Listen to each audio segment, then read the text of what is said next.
जलवा चढ़ाइले दुल्हवा तोरा निमन मिलता सुने बोली बम के नारा लगाइले दुल्हवा बड़ी निमन मिलता गे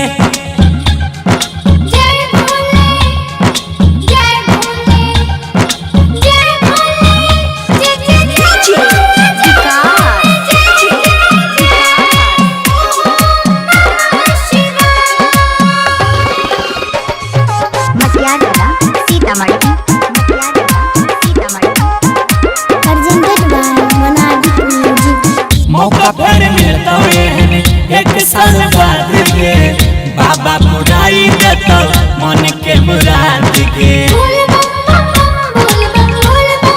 बोलबा में मौका पर मिलता ऐसा एक साल बाद के बाबा बुराई देता मन के मुराद के सुइया के चढ़ाई चढ़े जय है तुम लगन में जोड़ी लगता बाबा अगला लगन में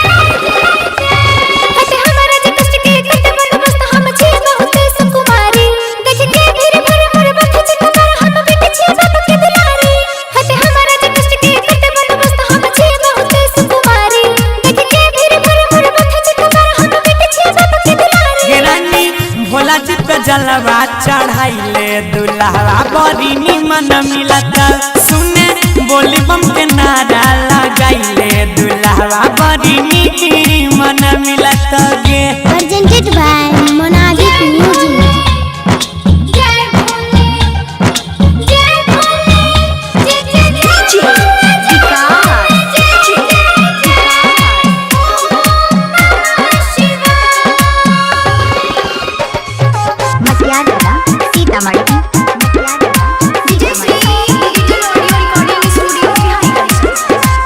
भक्ति के पीड़ा के नहीं होय छे मापदंड गे बाबा धाम जाके मिलता बहुत आनंद गे बोलबा में भक्ति के पीड़ा के नहीं होय छे मापदंड गे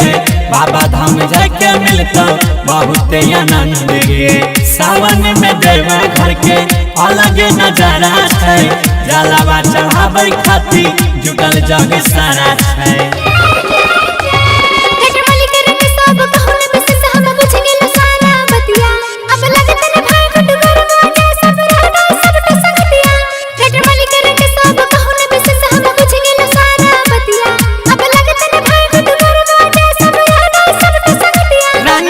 भोला जी पे जलवा चढ़ा लो हंस बैंड तुमको निमन मिलेगा रानी भोला जी पे जलवा चढ़ा लो यू विल गेट